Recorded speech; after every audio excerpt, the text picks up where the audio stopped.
जय माता रानी दोस्तों, धीरे धीरे नवरात्रे अपनी संपूर्णता की ओर जा रहे हैं। आशा करती हूँ कि माता रानी की कृपा से आपके नवरात्रे बहुत अच्छे से जा रहे होंगे। आप भी माता रानी की भक्ति में अच्छी प्रकार से लीन होंगे, माता रानी की कृपा प्राप्त कर रहे होंगे। तो कमेंट बॉक्स में जय माता दी सबसे पहले लिख दीजिए। माता रानी का आशीर्वाद सदैव आपको प्राप्त होता रहे।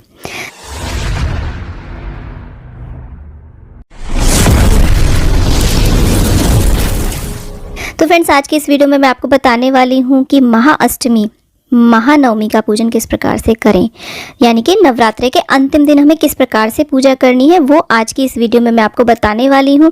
किसी किसी के यहाँ पर तो अष्टमी पूजती है, किसी के यहाँ पर नवमी पूजती है। तो जो भी आपके लिए नवरात्रि का अंतिम दिन हो, किसी के यहाँ पर अष्टमी, किसी के यहाँ पर नवमी के दिन हवन कन्या पूजन होता है, तो उस दिन आप इसी तरीके से पूजन करें। सुबह सवेरे स्नान कर लें और उसके बाद में आप शुद्ध वस्त्र पहन करके अपनी चौकी के पास आ जाएं। जो चौकी हमने पहले नवरात्रे वाले दिन सुबह के समय घट स्थापना के समय लगाई थी, जिसके पास में आकर के हम डेली अपना पूजन कर रहे हैं, उसी तरीके से आ जाएंगे। और जो भी पहले दिन चढ़ाए गए फूल पत्तियां आदि हैं, वो जो कि सूख जाते हैं, उन्हें हम यहाँ से हटा लेंगे और यहाँ पर हम साफ सफाई कर लेंगे। चौकी के पास में जो भी हमारे पूजा के बर्तन हैं, जैसे कि दीपक आदि हैं, उनको भी हम मांज लेंगे, साफ कर लेंगे और उनको फिर दोबारा से दीपक तैयार कर लेंगे। तो देखिए, हमने एक धूप दीप यहाँ पर तैयार कर लिया है। और अगर आपने अखंड जोत जलाई है तो सुबह के समय आप जोत को संभाल दें, उसमें घी आदि आप डाल दें। और अखंड जोत नहीं भी जलाई है तो भी हमें पूजा में एक दीपक अवश्य रूप से जलाना होता है, क्योंकि देखिए, अखंड जोत तो हमने देवी के रूप में स्थापना करी है और उनकी पूजा के लिए एक धूप दीपक हमें पहले जरूर प्रज्वलित कर लेना है। उसके बाद में जल का छींटा दे करके हम स्नान का भाव कराते हैं सभी को। पूजन ऐसे ही होता है जैसे हम डेली करते आए हैं। और यहाँ पर ज्वारे आपने लगाए हैं तो ज्वारे को सींचा भी जाएगा यहाँ पे। तो सभी को हम स्नान करा देंगे, अपने ऊपर भी जल का छींटा दे लेते हैं शुद्धता के लिए। और उसके बाद में आप चाहे तो वस्त्र रूपी कलावा अर्पित कर सकते हैं, गणेश जी को जनेऊ अर्पित कर सकते हैं, परंतु हमने पहले दिन ही वस्त्र रूपी कलावा अर्पित कर दिया था। आप चाहे तो अंतिम दिन भी कर सकते हैं, डेली भी अर्पित कर सकते हैं। और यहाँ पर सभी को हम टीका करेंगे, गणेश भगवान को, वरुण कलश देव को, नवग्रह को, षोडश मातृका यदि आपने बनाई है उनको भी आप इसी प्रकार से टीका करें, पूजन करें। उसके बाद में यहाँ पर देखिए, हमने पार्थिव माता का भी यहाँ पर माता की भी स्थापना करी है, पिंडियाँ बनाई है, तो पिंडियों को भी हम इस प्रकार से यहाँ पर रोली से टीका करेंगे। माता रानी की जो तस्वीर है हमारे पास है, उनको भी हम टीका करेंगे। तो सभी को हम टीका करने के बाद में जो ये रोली बच जाती है ना, उसे आप अपनी चूड़ी से इस तरीके से और अपने मांग में भी सजा लें, माथे पर टीका लगा लें इससे। और ज्वारे का भी हम इस तरीके से पूजन करेंगे। साथ ही साथ में ज्वारे भी देवी माँ का ही प्रतिरूप माने जाते हैं, तो उनका भी आप पूजन करें, उन्हें भी सुबह के समय सींच दें। उसके बाद में सभी को हम अक्षत अर्पित करेंगे। तो ये पूजन में सुबह सुबह करना है, कन्या पूजन से पहले ये हमें पूजन करना होता है।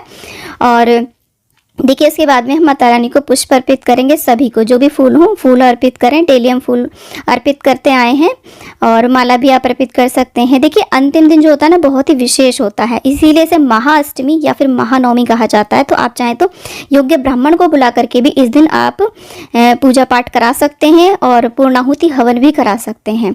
तो देखिए, सभी को फूल अर्पित करें, लाल पुष्प अर्पित करें, हो सके तो माता रानी को गुड़हल का पुष्प अर्पित करें, गणेश जी को दूर्वा भी आप अर्पित करें, नवग्रह को भी हमने इस तरीके से पुष्प अर्पित कर दिए हैं। तो जो भी फूल हो सभी को आप फूल अर्पित कर दें। उसके बाद में सभी को हम इस प्रकार से धूप दीप दिखा देंगे। महाअष्टमी के दिन माता महागौरी का पूजन होता है और महानवमी के दिन माता सिद्धिदात्री का पूजन होता है। इस दिन महाभोग प्रसाद बनाया जाता है। हमारे यहाँ पर इसे अठावड़ी कहते हैं। 8 देसी घी की पूड़ियाँ, चना और साथ में हलवे का प्रसाद माँ को अर्पित किया जाता है। इसे महाभोग कहा जाता है। इसके अलावा आप और भी भोग अर्पित कर सकते हैं, कोई भी ऋतुफल अर्पित कर सकते हैं, मेवा मिठाई सब अर्पित कर सकते हैं जो आप अर्पित करने चाहें। परंतु महाअष्टमी महानवमी के दिन आप यहाँ पर हलवा पूरी का भोग माता रानी को जरूर अर्पित करें। तो इस तरीके से अर्पित हम कर देते हैं। और उसके बाद में 11 हवन किया जाता है। आप चाहें तो बड़ा हवन भी कर सकते हैं। तो हम इस तरीके से देखिए अग्नि प्रज्वलित कर लेते हैं। गाय का एक गोबर का एक उपला सुलगा लिया है, उसके ऊपर अग्नि प्रज्वलित करने के बाद में लौंग बताशे का भोग हम यहाँ पे अर्पित करेंगे। लौंग के जोड़े चढ़ा देंगे माता रानी को। परिवार के सभी सदस्य इसमें लौंग के जोड़े अवश्य चढ़ाएं। उसके बाद में जो हमने महाभोग बनाया है उसकी आहुतियाँ दी जाती हैं, होम किया जाता है इस पर। तो यहाँ पर हलवा पूड़ी का हम इस तरीके से माता रानी के मंत्रों का जाप करते हुए, जो भी मंत्र आपको आते हैं, मंत्र नहीं भी आते हैं तो माता रानी का नाम लेते हुए आप इस प्रकार से यहाँ पर अर्पित करें। हलवे से आप आहुतियाँ दें। तो यहाँ पर आप ओम तुम दुर्गे नमः बोल सकते हैं, या फिर ओम ऐं ह्रीं क्लीं चामुंडाय विच्चे स्वाहा। स्वाहा जरूर बोलेंगे लास्ट में, कोई भी मंत्र आप बोल रहे हैं तो ऐसे हमें होम करना होता है।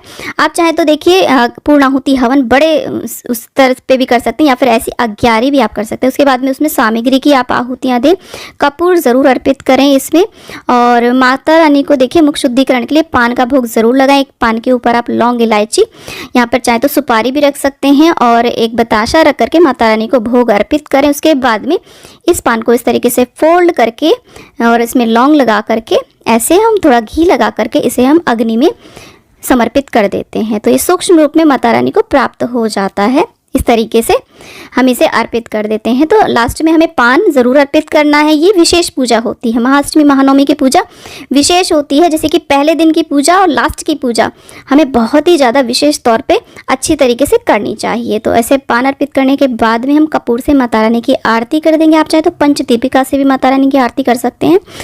आरती करने के बाद में इस तरीके से देखिए माता रानी को जल का भोग लगा देंगे, और थोड़ा सा जल हाथ में लेकर के हम इस तरीके से जल फेर देते हैं अपनी पूजा के ऊपर, और माता रानी से प्रार्थना ज़रूर करते हैं। जो भी आपकी मनोकामना है उसकी पूर्ति के लिए माता रानी से प्रार्थना करें, और माता रानी से बार बार क्षमा याचना अवश्य कर लें कि हे माता रानी, इन 9 दिनों में हमसे यदि किसी भी प्रकार की कोई भी गलती हो गई हो तो हमें अपना बालक समझ के क्षमा कर दीजिएगा।